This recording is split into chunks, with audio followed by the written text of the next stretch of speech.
우리 함께 보실 말씀은 사도행전 4장 12절 말씀입니다. 사도행전 4장 12절 말씀 한 목소리를 읽겠습니다. 시작. 다른 이로서는 구원을 받을 수 없나니 천하 사람 중에 구원을 받을 만한 다른 이름을 우리에게 주신 일이 없음이라 하였더라. 아멘. 구원의 이름 예수님이라는 제목으로 여러분과 말씀을 나누도록 하겠습니다.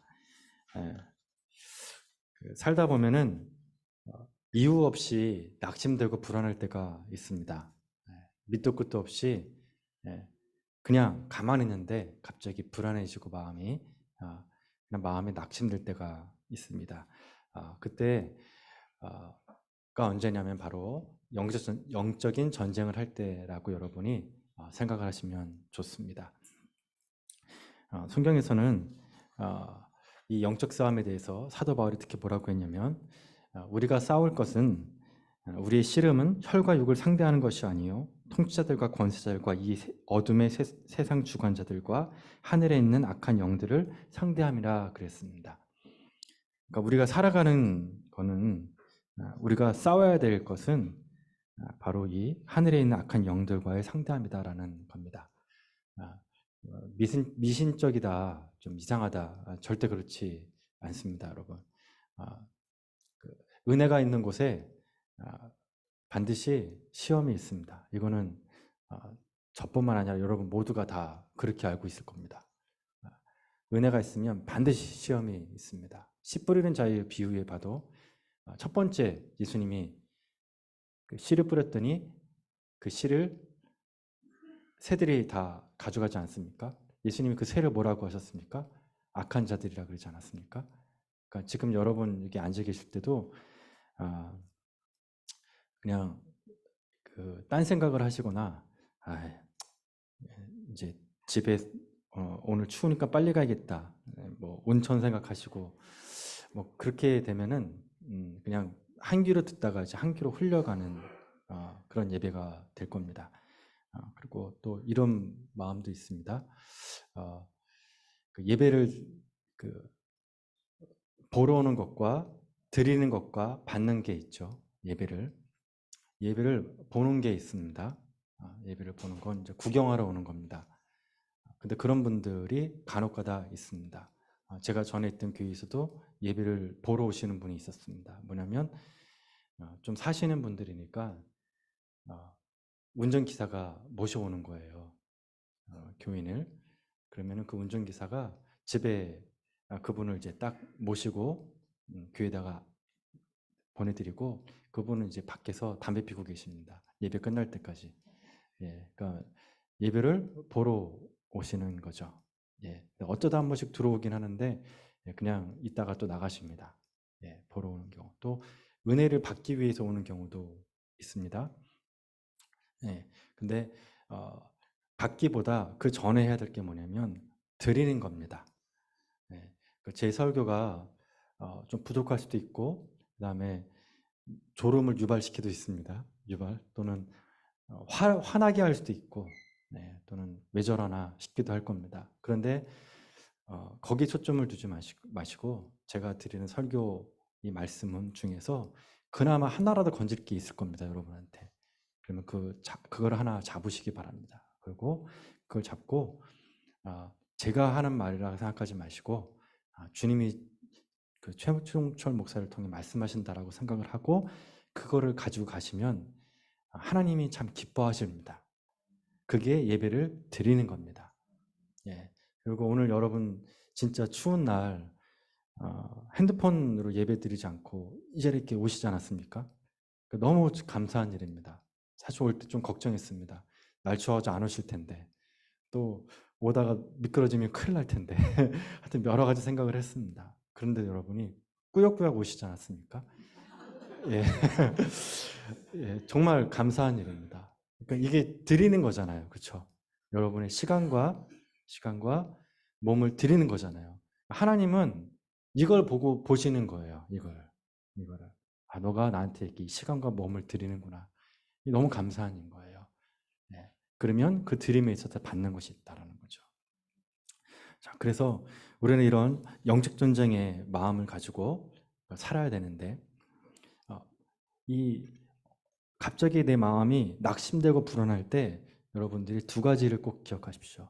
뭐냐면 오늘 시편 말씀이 나오는데 시편 42편 11절에 보면은 다윗도 아마 똑같은 느낌을 가졌던 것 같아요. 갑자기 낙심하고 불안했던 것 같아요. 그러면서 뭐라고 하냐면 내 영혼아 내가 어찌하여 낙심하고 불안하느냐. 누가 누구한테 지금 하고 있습니까? 예. 아니 이거를 잘 기억해내. 이 42편 11절 내 영혼아 내가 어찌하여 낙심하며 내 속에서 어찌 불안하느냐. 이게 지금 누가 누구한테 하는 말이냐면 하나님이 다윗한테 하는 말이 아니에요. 누가 누구한테 하는 거냐면 내가 내 자신한테 하는 말이에요. 그러니까 여러분도 이렇게 낙심되고 불안하면 그때 뭘 하시냐면은 여러분이 여러분의 영혼을 향해서 얘기해 주는 거예요. 이렇게 너 왜 이렇게 불안하고 낙심하니?라고 하는 거예요. 이건 뭐지 좀 유식한 말로 메타인지라 그래요. 내가 나를 대상화시키는 인지 능력인데 대상화시키는 거예요, 나를. 그러면서 뭐라고 하냐면 두 가지를 얘기합니다. 소망을 얘기합니다. 소망을 하나님께 두는 거예요. 그러니까 불안하고 낙심되면 내가 뭔가 하려고 하면 안 돼요. 그땐 뭔가 돌파구가 안 나와요. 어떻게 되면 하나님께 소망을 두자라는 거예요. 내 자신한테 타일내는 거예요. 나 자신한테 설득하는 거예요. 너 지금 힘들지? 그래, 맞아. 인정하고 하나님께 소망을 두자. 그리고 또 하나 소망을 두는 것과 같이 해야 될 게 뭐냐면 하나님이 도와주실 거다. 이 두 가지. 그러니까 하나님께 소망을 두고 하나님이 도와주실 거라는 그 믿음을 내 자신한테 하는 겁니다. 그러면 놀랍게도 영혼이 소생이 돼요. 다시 살아나요, 마음이. 이런 축복이 저와 여러분에게 늘 함께하기를 축원합니다. 그러니까 절대 낙심하면 안 돼요. 낙심은 죄예요. 왜 죄냐면 할 수 있는데 안 하는 거잖아요. 그렇잖아. 공부할 수 있는데 안 하면 혼나야죠. 그렇죠? 잘할 수 있는데 못하면 그건 안 되는 거잖아요. 하나님이 우리를 부르신 거는 소망으로 부른 것이 낙심을 위해서 부르신 게 아니라는 거예요. 불안하면 여러분 우리는 불안을 위해서 부르심 받은 게 아니잖아요. 그러니까 불안 가운데 내 영혼을 두지 말라는 얘기입니다. 자, 지난주에 했던 베드로가 이제 장애인을 치료하고 복음을 증거했습니다. 그러자 그때 제사장과 사두개인들이 이 베드로와 요한의 설교를 듣고 체포를 합니다. 그리고 감옥에다가 집어넣습니다. 왜 그럴까요? 왜 사두개인과 제사장이 베드로를 감옥에다 집어넣었을 거예요? 성경에 보니까 뭐라고 나왔냐면 예수 안에서 죽은 자의 부활을 싫어함으로 그랬어요. 그래서 이게 참 재밌는 일인데 예수님 시대에 종파가 있었잖아요. 근데 부활이 있다고 믿는 종파가 있고 부활이 없다고 믿는 종파가 있었어요. 근데 부활이 없다고 믿는 종파가 뭐예요? 사두개인이었어요. 이상해요. 하나님을 믿는데 부활이 없다고 믿는 거예요. 그래서 이 사람들이 예수님이 부활했다는 얘기를 들으니까 싫은 거예요, 듣기가. 그래가지고 사두개인이 앞장서서 베드로를 감옥에다가 집어넣어 버립니다.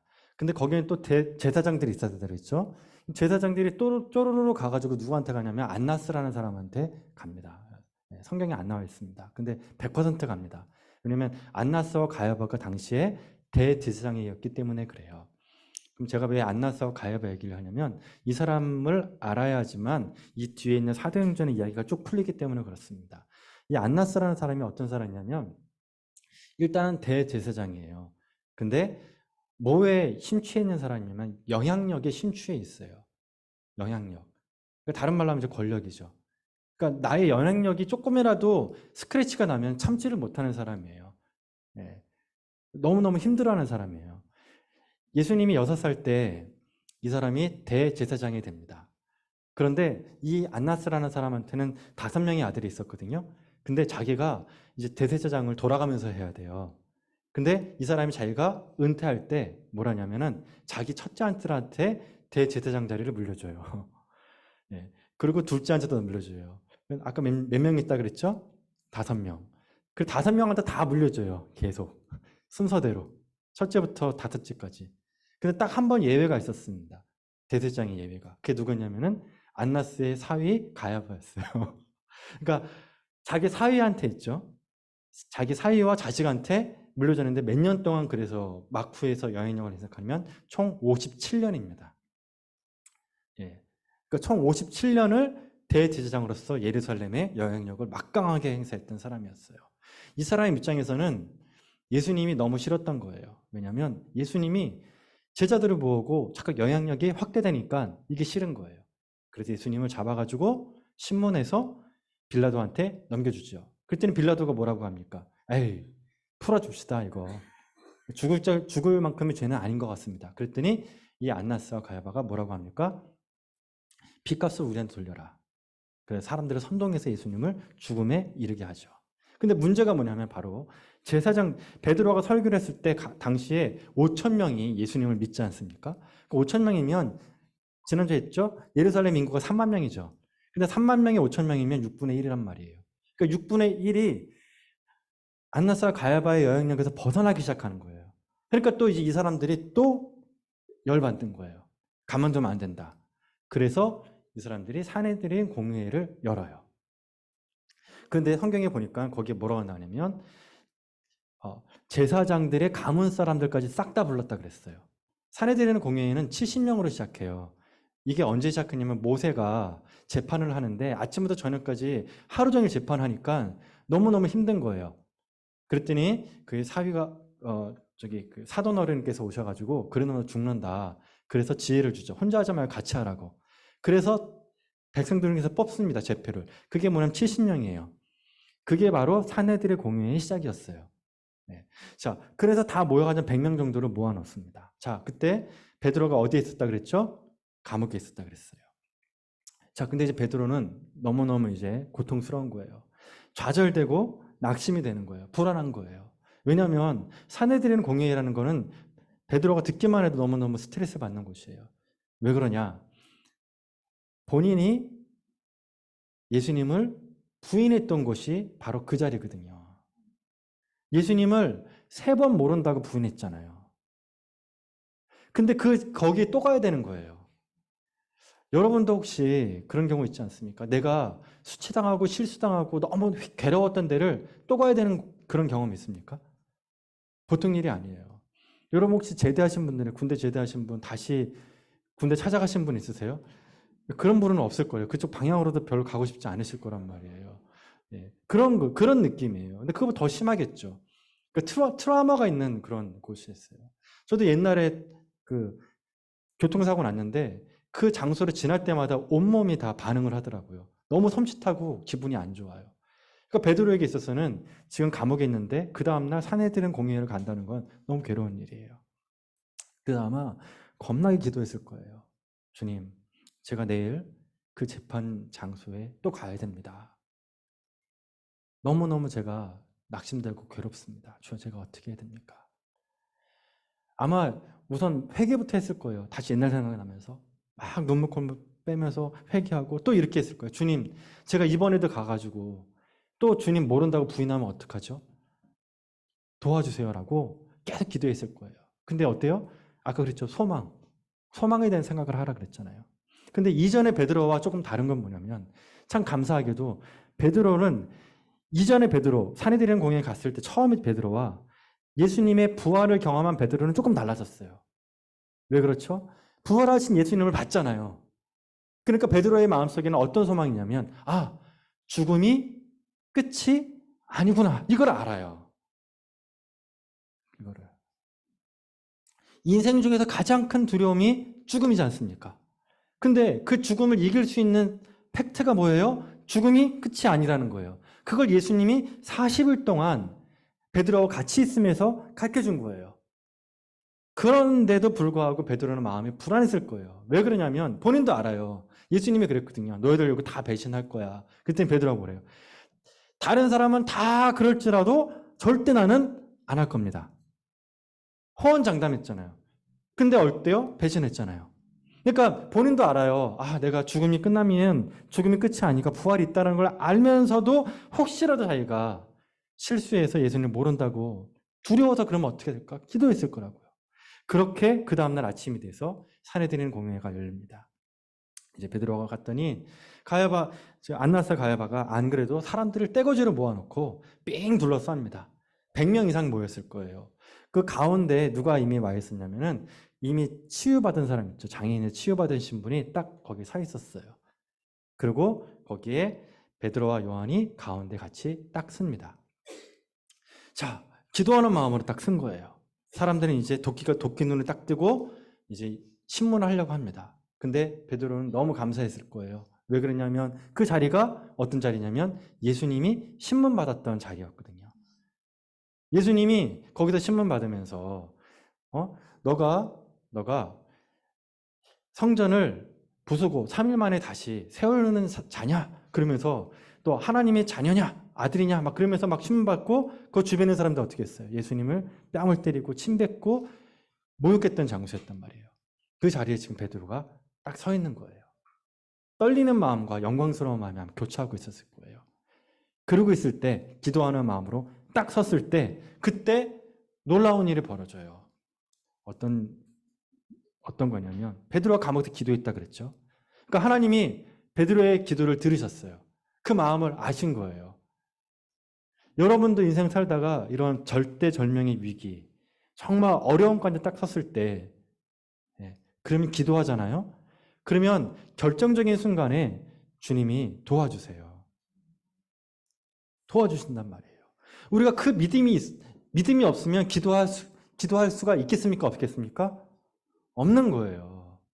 정말 내가 여러분이 어떤 계약을 할 때나 어떤 중요한 결정을 할 때가 있어요. 이거 잘못하면은 막 재산이 다 날아갈 수도 있는 그런 상황이란 말이에요. 그럼 뭐 해야 돼요? 기도해야죠. 그리고 내가 혹시라도 빼먹어가지고 잘못 짚어가지고 이것 때문에 큰 사기를 당할 수도 있단 말이에요. 그럼 어떻게 해야 돼요? 내 지혜와 경험으로는 안 되는 영역도 있단 말이에요.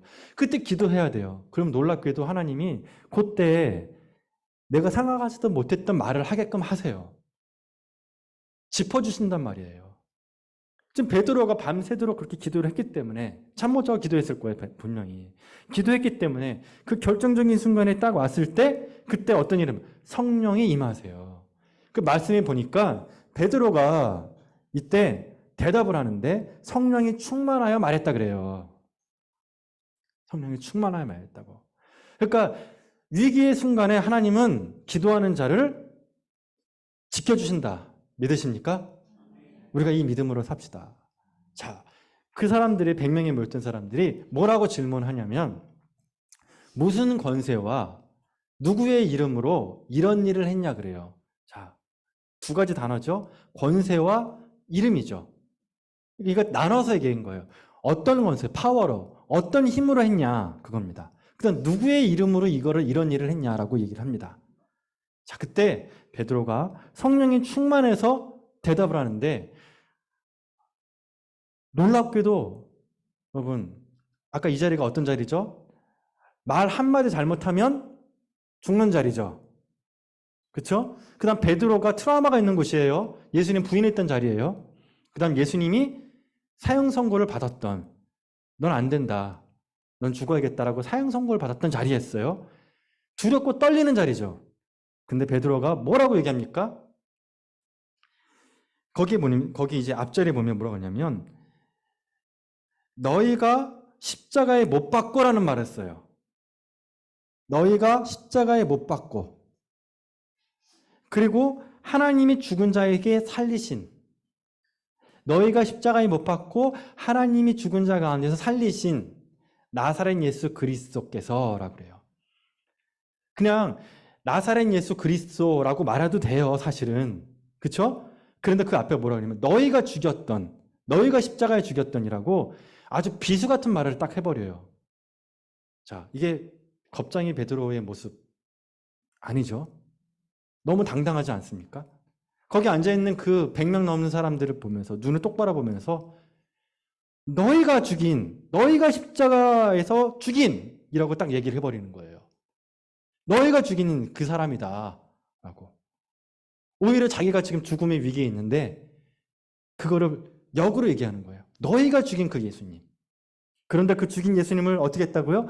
하나님이 살리신, 너희는 죽였지만 하나님은 살리신 바로 그 나사렛 예수 그리스도께서 그래서 이 사람을 건강하게 해서 이 자리에 서 있게 했다 그래요.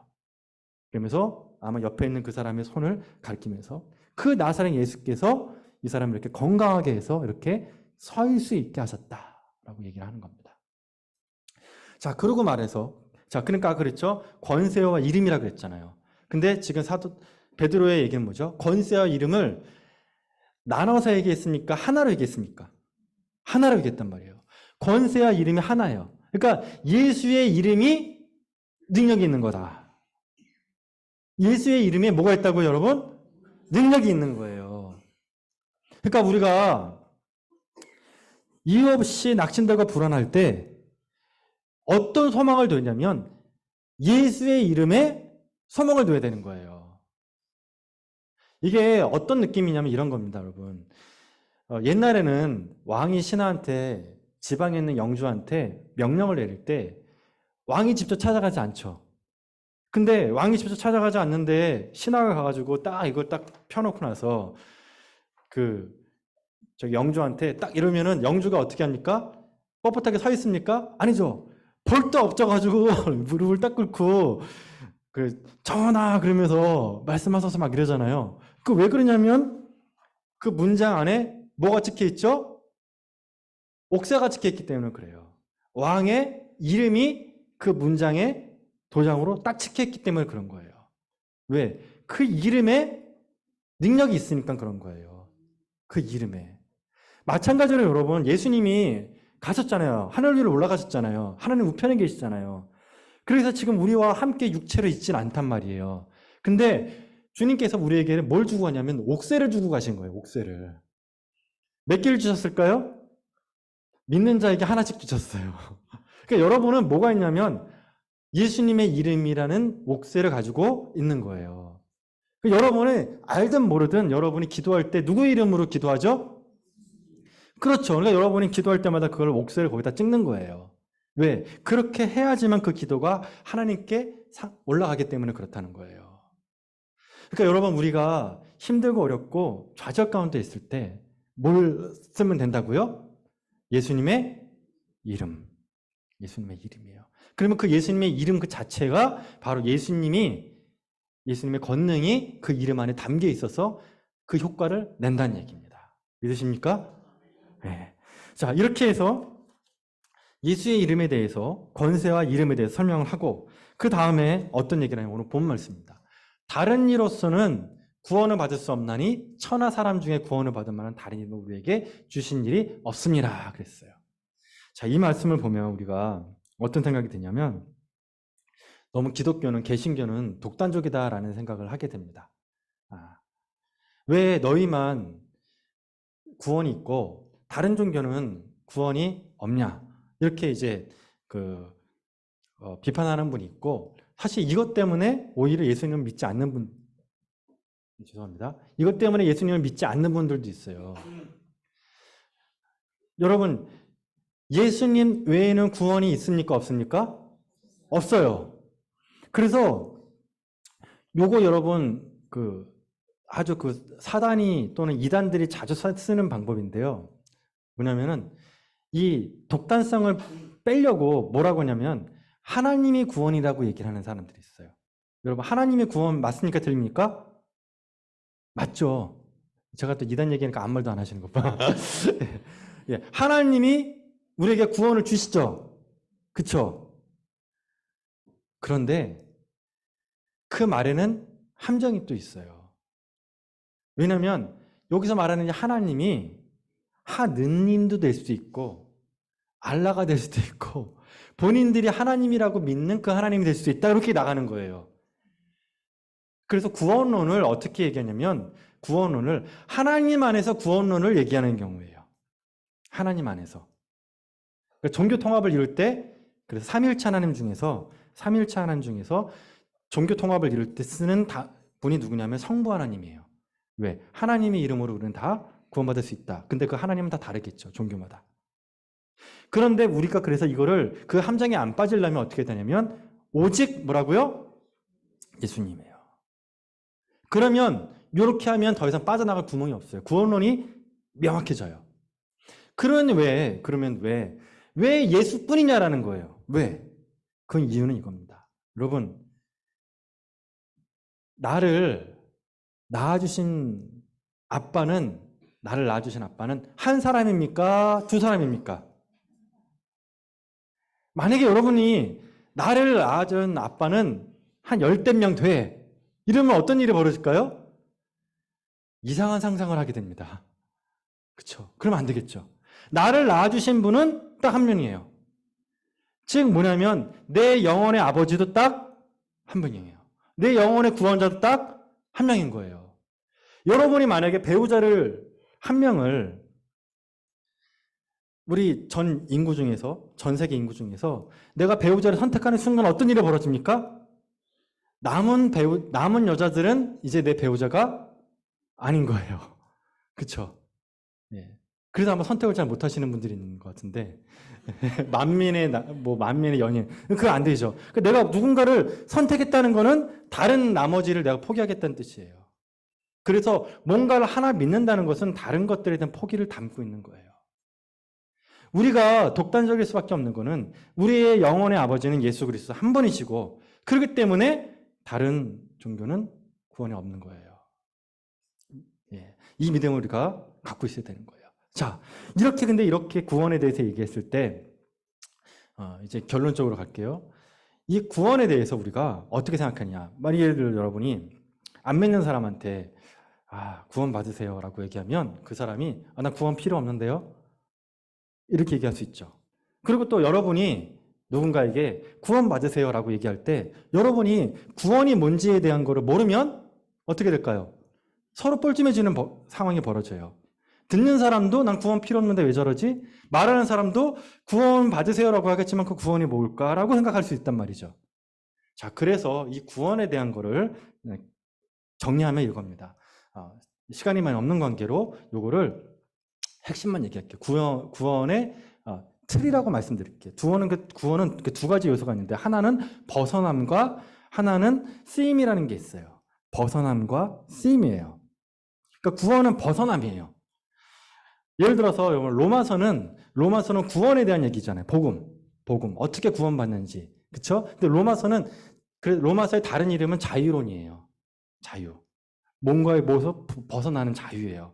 그러면 로마서에서는 세 가지를 벗어나게 만듭니다. 그게 뭐냐면 죽음으로부터 예수님이 죽음으로부터 우리를 벗어나게 하세요. 부활이죠. 그쵸? 그 다음에 죄로부터 우리를 벗어나게 하시는 거예요. 그다음 마지막으로 세 가지겠죠? 율법이에요. 율법으로부터 우리를 벗어나게 하시는 분이에요. 그러니까 복음이란 예수 그리스도는 우리를 뭐하게 만든다고요? 무엇으로부터 벗어나게 한다. 끄집어나게 한다라는 뜻이에요. 이거를 이제 누가복음에 보면 예수님이 뭐라고 하셨냐면 처음 공생애를 시작하실 때 내가 이렇게 사역할 거야 라고 얘기하신 게 있어요. 그게 누가복음 4장 18절의 말씀인데 주의 성령이 내게 임하셨으니 이는 가난한 자들에게 복음을 전하게 하시려고 근데 이 복음이 내게 기름을 부으시고 나를 보내사 그러면서 이 복음이 어떤 효과를 일으키는지에 대해서 뭐라고 했냐면 포로된 자에게 뭘 준다고요? 자유를. 그 다음에 눈먼 자에게 다시 보게 함을 전파하며 눌린 자를 어떻게 하라고요? 자유롭게 하고 그 다음에 주의 은혜를 전파하게 하란다. 그러니까 뭐죠? 묶여있는 사람, 포로된 사람, 눌린 사람에게 뭘 준다? 자유를 주신다. 그러니까 예수님도 뭘 주시려고 왔다고요? 자유를 주기 위했다. 자유를. 자, 또 마지막에 있습니다. 그게 뭐냐면은 예수님이 뭐라고 했냐면 혈병 여인이 예수님 옷자락만 맞으면 내가 나음을 얻겠다. 그리고 병이 낫겠다는 거예요. 그러니까 병에서 노임을 받겠다는 거죠. 그렇죠? 자유로워지는 거예요. 병에서부터. 그래서 예수님 옷자락을 딱 만졌더니 예수님 그때 뭐라고 말씀하셨어요? 혈병 여인한테. 내 믿음이 너를 치료하였다 그랬습니까? 구원했다 그랬어요. 내 믿음이 너를 구원했다. 그러니까 구원이라는 건 여러분 우리가 영원 구원 있잖아요. 영원 구원. 그 영원 구원은 보통 대부분 죄로부터의 구원으로 생각해요. 그렇죠? 죄와 죽음에 대한 구원이에요. 근데 예수님은 뭐라 그러냐면 병에서부터 나음을 얻는 것. 그러니까 예수님의 이름으로, 예수의 이름으로 치유받는 것도 예수님 뭐라고 생각한다고요? 구원으로 보신 거예요. 그러니까 오늘 본 말씀에도 베드로가 지금 이 사도행전 4장 12절에 보니까 뭐라고 합니까? 구원이라는 말 쓰죠. 근데 그 앞에 아까 얘기했던 거 있죠? 너희가 십자가에 못 박혀 죽인 그런 하나님이 살리신 나사렛 예수 그리스도의 이름으로 이 사람이 건강해졌다 그랬죠. 치유받았다는 거죠. 그러니까 그 치유를 이 12절에는 뭐로 말했다고요? 구원으로 얘기하는 거예요. 누구의 이름으로 그랬죠? 나사렛 예수 그리스도의 이름으로 치유받은 것. 자, 그리고 또 이런 게 어떻게 또 나오냐면은 삭개오 나오죠. 이건 삭개오는 더 큰 개념으로 가버려요. 삭개오가 예수님을 모셔가죠. 그 집에서 예수님이 삭개오하고 세리하고 그렇게 밥도 먹고 거기서 묵으시니까 그때 삭개오가 감동을 해가지고 너무 감사해서 예수님 우리 집에 들어온 거에 너무 감사해가지고 삭개오가 하지 말아야 될 짓을 합니다. 사모님하고도 절대 상의하지 않은 얘기를 해요. 뭐냐면 내 재산에 뭘요? 절반을 그 상의 안 했을 거예요. 그러면 안 되는데. 절반을 내가 주겠다. 그리고 또 뭐라 그래? 내가 사기친 일이 있으면, 거짓말을 사기쳤으면 내가 어떻게 하겠다고요? 4배로 갚아버리겠다. 그랬더니 예수님이 뭐라고 얘기합니까? 이 집에 구원이 이르렀다 그랬어요. 그때도 구원을 얘기하세요.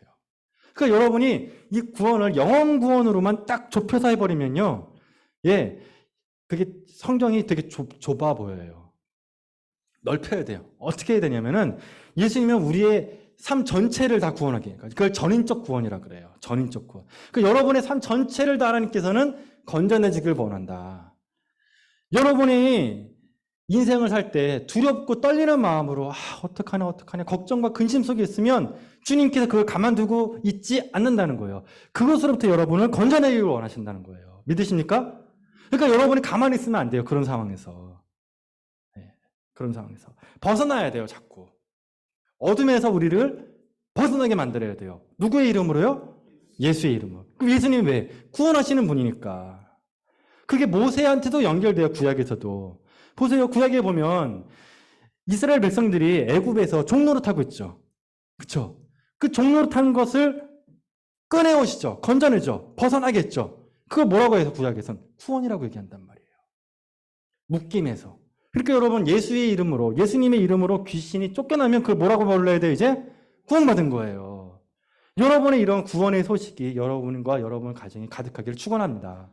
날마다 우리는 그래서 우리의 영혼, 우리의 가정에, 집에, 내 영혼에 정말 예수의 이름으로 다시 살아나는 것들이 경험돼야 돼요. 믿으십니까? 그 다음에 또 하나 그랬죠. 그러면 우리는 하나님께서 우리에게 자유를 주시려고, 그러니까 벗어나면 자유니까 우리를 자유를 주시려고 우리가 끄집어냈단 말이죠. 그러면 자유가 목적이냐는 거예요. 끄집어낸 것이 목적이냐는 거예요. 만약에 끄집어내는 것이 목적이라면 이스라엘 백성들이 출애굽하면 그걸로 끝나야 돼요. 그렇죠? 그러면 예수님이 그래야 돼요. 백성들한테 잘 가. 백성들도 예수님 하나님한테 뭐라 그래야 돼요? 감사했습니다. 우리를 출애굽시켜줘서 감사했습니다. 이래야 돼요. 그렇죠? 그러니까 벗어나는 것으로 끝나면 된다 안 된다? 안 된다. 얼로하고요. 어떤 방향을 향해 나아가야 된다. 그러니까 하나님이 이스라엘 백성을 출애굽시킨 것, 꺼내온 것, 잡아 당겨서 건져주신 것은 출발이지 목적은 아니다 그 얘기예요.